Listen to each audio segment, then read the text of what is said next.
नमस्कार दोस्तों, elementary classes में आपका स्वागत है। जैसे कि आप स्क्रीन पर देख सकते हैं, आज हम पढ़ने वाले नीड ऑफ ऑपरेटिंग सिस्टम। जो हमारा ऑपरेटिंग सिस्टम होता है उसकी क्या जरूरत होती है, इसके बारे में कंप्लीट जानकारी प्राप्त करेंगे इस वीडियो में। वीडियो को शुरू करने से पहले मैं आपको एक बात बता देना चाहता हूं कि हम ऑपरेटिंग सिस्टम सब्जेक्ट को कवर कर रहे हैं, तो उसकी सभी वीडियोस की प्लेलिस्ट आपको चैनल पर मिल जाएगी, आप देख सकते हैं। और भी सब्जेक्ट्स की प्लेलिस्ट आपको चैनल पर मिल जाएगी, उनको भी आप देख सकते हैं, वो भी आपके लिए काफी यूजफुल रहेंगी। तो शुरू करते हैं आज का topic, need of operating system. ठीक है, operating system is an interface between user and hardware. तो जो हमारा हार्डवेयर होता है हमारा, और जो यूजर उपयोग करता है, हमारे जो कंप्यूटर एग्जांपल लेके चलते हैं हम, तो कंप्यूटर में जो हार्डवेयर है और जो हम यूजर हमको ना उपयोग करता है उस कंप्यूटर का यूज करेंगे, उसके बीच में क्या करता है, इंटरफेस का काम करता है, संचार माध्यम का काम करता है। जो सूचना का आदान प्रदान होना है वो किस रास्ते से होगा, वो इंटरफेस की वजह से होगा। तो ऑपरेटिंग सिस्टम हमारा क्या इंटरफेस है, ये यूजर है, ठीक है, ये हार्डवेयर है, दोनों को अगर कम्युनिकेट करना है तो बीच में इंटरफेस चाहिए। वो इंटरफेस कौन है, हमारा ऑपरेटिंग सिस्टम। ठीक है,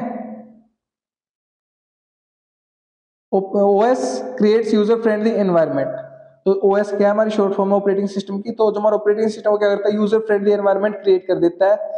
जो यूजर उपयोग करता है उसके अनुकूल जो वातावरण है उसको क्या कहते हैं, बना देता है। ठीक है, suppose when working with DOS operating system, मान लीजिए आप डिस्क ऑपरेटिंग सिस्टम मतलब ऑपरेटिंग सिस्टम के साथ वर्क कर रहे हो। ठीक है, if the user want to delete the program, अगर कोई यूजर उपयोग करता है जो कंप्यूटर का यूज कर रहा है, डिस्क ऑपरेटिंग सिस्टम है जिसमें डिलीट करना चाहता है किसी प्रोग्राम को, he has to type the command, उसे कमांड को टाइप करना पड़ेगा। क्या कमांड होगी हमारी, ये कमांड होगी।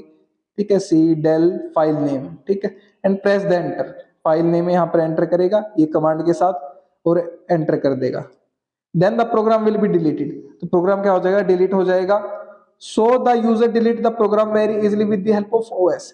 तो यहाँ पर हमने देखा है कैसे एक यूजर ने, कैसे उपयोगकर्ता ने प्रोग्राम को आसानी से डिलीट कर दिया, किसकी मदद से, ओएस की मदद से, ऑपरेटिंग सिस्टम की मदद से। ठीक है,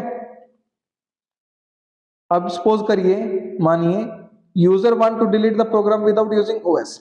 अब मान कर चलिए यूजर उपयोग करता है, प्रोग्राम को डिलीट करना चाहता है लेकिन बिना ऑपरेटिंग सिस्टम के, then he has to write a separate program for del command. तो जो हमने डेल वहां पर कमांड का यूज किया था, उस कमांड के लिए भी एक प्रोग्राम लिखना पड़ेगा अलग से, एंड परफॉर्म द ऑपरेशन, और जो ऑपरेशन है उसको परफॉर्म करना पड़ेगा, कार्य है उसको करना पड़ेगा। ठीक है, every time for doing any operation he has to write a separate program. हर बार जितनी भी टाइम, ठीक है, क्या करना पड़ेगा, कोई ऑपरेशन कोई कार्य करना पड़ेगा, ठीक है, तो उसको क्या करना पड़ेगा, यूजर को हर बार एक अलग से सेपरेट प्रोग्राम को राइट करना पड़ेगा, लिखना पड़ेगा। सो it is very difficult for the programmer. तो ये प्रोग्रामर के लिए क्या है, बहुत ही मुश्किल है। For that OS provides user friendly environment, it is the main function of OS. तो इसीलिए जो हमारा ऑपरेटिंग सिस्टम ओएस है वो क्या करता है, हमारा एक यूजर के अनुकूल, उपयोगकर्ता के अनुकूल एनवायरनमेंट, वातावरण को प्रोवाइड करता, प्रदान करता है, जो कि हमारा मेन फंक्शन है ऑपरेटिंग सिस्टम, जो मुख्य फंक्शन है, मुख्य कार्य ऑपरेटिंग सिस्टम का। ठीक है, फॉर एग्जाम्पल, एग्जाम्पल के तौर पर एमएस डोज, एमएस डोज मतलब माइक्रोसॉफ्ट के द्वारा डेवलप किया गया disc operating system, provides different commands for performing different operation.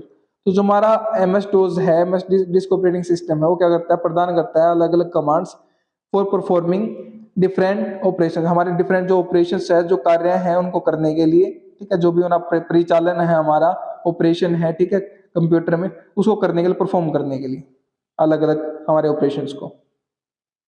When the user sends a command, जब एक यूजर कमांड को सेंड करता है, the OS must make sure that the command is executed or if it is not executed।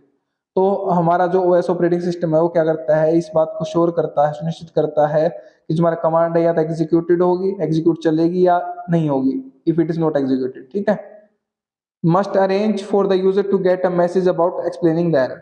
अगर execute होगी तो ठीक है, अगर एग्जीक्यूट नहीं होगी तो वो क्या करेगा, एक अरेंज करेगा, एक बनाएगा, एक एरर मैसेज बनाएगा एक्सप्लेन करने के लिए, क्या एरर है, क्या गलती है आपकी कमांड में। ठीक है, another important function is resource management. दूसरा एक और नंबर फंक्शन की बात करें, कार्य की बात करें हमारे, तो वो क्या है, हमारा ऑपरेटिंग सिस्टम का रिसोर्स मैनेजमेंट करना। रिसोर्स मैनेजमेंट मतलब संसाधन का प्रबंधन करना। ठीक है, the OS operating system acts like a government. तो ऑपरेटिंग सिस्टम क्या है, एक सरकार की तरह काम करता है। The government collects money from various resources and distribute to the different development activities. तो हमारी गवर्नमेंट है वो क्या करती है, पैसे को इकट्ठा कर लेती है बहुत सारे रिसोर्सेज से, बहुत सारे संसाधनों से, टैक्स के जरिए, अलग अलग टैक्स लगाकर, और भी बहुत सारे तरीके होते हैं जिससे वो पैसे को खींच लेती है अपनी तरफ, ठीक है, किसी के पास कोई पैसा नहीं छोड़ती। And distribute to the different development activities, और जो हमारी डेवलपमेंट की जो विकास की जो गतिविधियां हैं उसमें क्या करती है, डिस्ट्रीब्यूट कर देती है, उस पैसे को बांट देती है, ठीक है। लेकिन ऐसा होता है नहीं होता, कमेंट सेक्शन में बताइए। Similarly, the OS collects all resources in the network environment and allocates the resources to requesting process in the efficient manner। तो इसी प्रकार से समान रूप से ऑपरेटिंग सिस्टम क्या करता है, सभी सभी संसाधनों को क्या करता है, एक नेटवर्क जो एनवायरनमेंट है उसमें क्या करता है, कलेक्ट करता है, संग्रह करता है, इकट्ठा करता है, allocates the resources to requesting process in efficient में, और एक एफिशिएंट मैनर में, कुशल तरीके से हमारे जो रिसोर्सेज है उनको क्या कर देता है, जितने भी रिक्वेस्ट आ रही है हमारे किसी काम के लिए, किसी ऑपरेशन के लिए, उनमें क्या कर देता है, रिसोर्सेज को एलोकेट कर देता है, बांट देता है एक तरह से, ठीक है। So it is called resource manager, तो इसलिए इसको बोला जाता है रिसोर्स मैनेजर, संसाधन प्रबंधक, ठीक है। The OS control and coordinates the execution of program, तो जो हमारा ऑपरेटिंग सिस्टम है वो क्या करेगा, नियंत्रण करेगा, कोऑर्डिनेट करेगा, समन्वित करेगा, हमारा संयोजित करेगा एग्जीक्यूशन को, प्रोग्राम का, जो प्रोग्राम का एग्जीक्यूशन हो रहा है उसको क्या करेगा, नियंत्रण करेगा, कंट्रोल करेगा, ठीक है। So it is sometimes called as control program, तो इसलिए इसको कई बार क्या बोला जाता है, कंट्रोल प्रोग्राम बोला जाता है। It provides interface to various hardware components such as printer, monitor, keyboard etcetera. तो ये क्या करता है, जो हमारे वेरियस जो अलग अलग हमारे हार्डवेयर के जो कंपोनेंट्स हैं उनके लिए क्या करता है, जैसे प्रिंटर हो गया, मॉनिटर, कीबोर्ड एटसेट्रा, उनके लिए इंटरफेस प्रोवाइड करता है, इंटरफेस प्रदान करता है, संचार का माध्यम प्रोवाइड करता है, संचार का एक रास्ता प्रोवाइड करता है, ठीक है। So it can able to control the execution of the program. So इस प्रकार से वो क्या होता है, हमारा एबल होता है, सक्षम होता है कंट्रोल करने के, जो एग्जीक्यूशन ऑफ प्रोग्राम है, जो प्रोग्राम हमारा एग्जीक्यूट हो रहा है, प्रक्रिया में है जो हमारा प्रोग्राम, उसको कंट्रोल कर सके, उसको नियंत्रित कर सके, ये उसके पास क्या होती है, एबिलिटी होती है, ठीक है। तो यहाँ पर आप देख सकते हैं, ये हमारा क्या है, चित्र दे रखा है, यहाँ पर फिगर दे रखा है, OS act as a control program, कि ओएस हमारा जो कंट्रोल प्रोग्राम की तरह कैसे एक्ट करता है, ये हमारा ऑपरेटिंग सिस्टम को दर्शा रखा है यहाँ पर। ये disk drive, mouse, printer, keyboard, monitor application, इन सबको क्या करता है, कंट्रोल करता है, ठीक है। तो ये हमारा क्या करता है, कंट्रोल प्रोग्राम की तरह काम करता है ऑपरेटिंग सिस्टम, ठीक है। तो ये हमारी क्या थी, कंप्लीट जानकारी थी, what is the need of हमारे ऑपरेटिंग सिस्टम, क्या जरूरत है उसके बारे में। तो उम्मीद करता हूँ कि आपको कंसेप्ट क्लियर हो गया होगा, ठीक है। तो पढ़िए और पढ़ाइए, अपने दोस्तों शेयर कीजिए वीडियो को, ताकि उनकी भी हेल्प हो सके। अगर आप शेयर कर रहे हैं तो आप उनको पढ़ा रहे हैं, मैं नहीं पढ़ा रहा, आप उनकी हेल्प कर रहे हैं, मैं नहीं कर रहा। अगर आप चैनल पर नए हैं तो चैनल को सब्सक्राइब कर दीजिए, वीडियो को लाइक कर दीजिए, एक अच्छा सा प्यारा सा कमेंट कर दीजिए अगर आपको वीडियो अच्छी लगी है तो। और हाँ, अगर आपको इसके नोट्स चाहिए तो वीडियो के नीचे डिस्क्रिप्शन में आपको नोट्स के लिए लिंक मिल जाएगा, वहां से आप नोट्स का एक्सेस कर सकते हैं। मेरे साथ वीडियो में अंत तक बने रहने के लिए धन्यवाद। Thank you so much again.